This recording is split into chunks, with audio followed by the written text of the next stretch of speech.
next guest has seen the immigration crisis firsthand in his border state of Texas. Joining us live to react to the president's immigration message is Congressman Michael Burgess. Thank you for your time, Congressman. We appreciate you being here.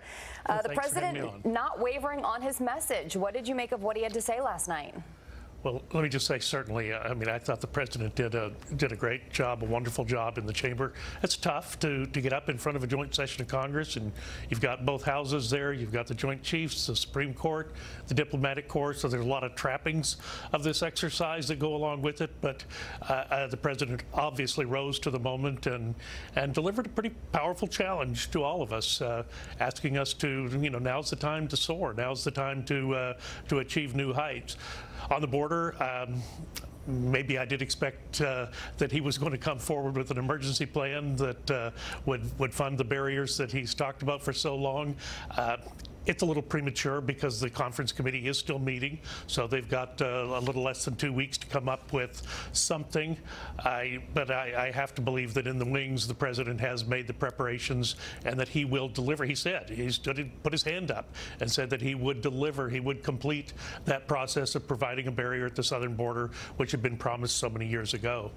Yeah, and barriers could end up being it could come to that. I mean, it seems that the Democrats are bending a little bit. Do you think that in this negotiation and on this topic in general, the Democrats are conflating the idea of immigration into this country with illegal immigration? They don't even like to say illegal. They just like to say immigrants make the country better when the Republicans are talking about illegal immigration.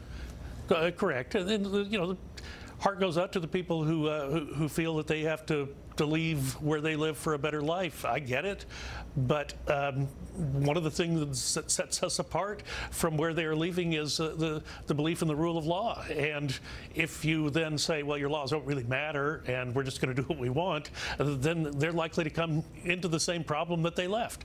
So the reason that they're coming here, because of the respect of the rule of law, because of the fact that there is opportunity in America, certainly we shouldn't do anything that destroys that in the process of bringing them here.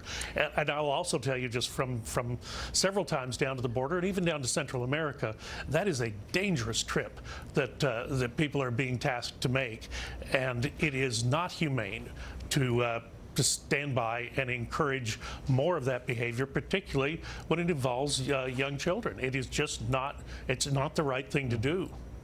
Let's go ahead to this next topic here and listen to what the president had to say last night as he discussed the U.S. being an exporter of energy.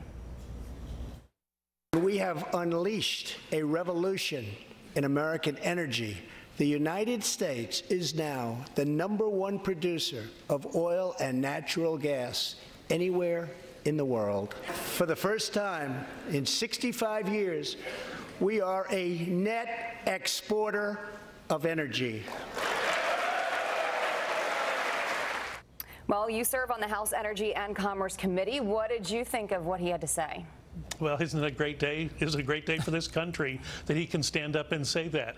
Look, I can remember the Democrats talking in 2006 and 2007 and decrying the fact that America used to be the major exporter of energy, and now we were the #1 importer of energy from around the world. And in 10 years, that situation has changed. In the summer of 2007, we were facing $4 and $5 a gallon gasoline prices, and it really was one of the things that upset the economy.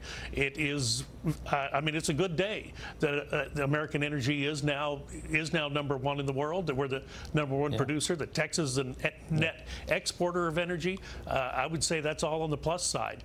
Especially there in Texas. Absolutely. All right. Thank you, sir, very much for your time. We appreciate it.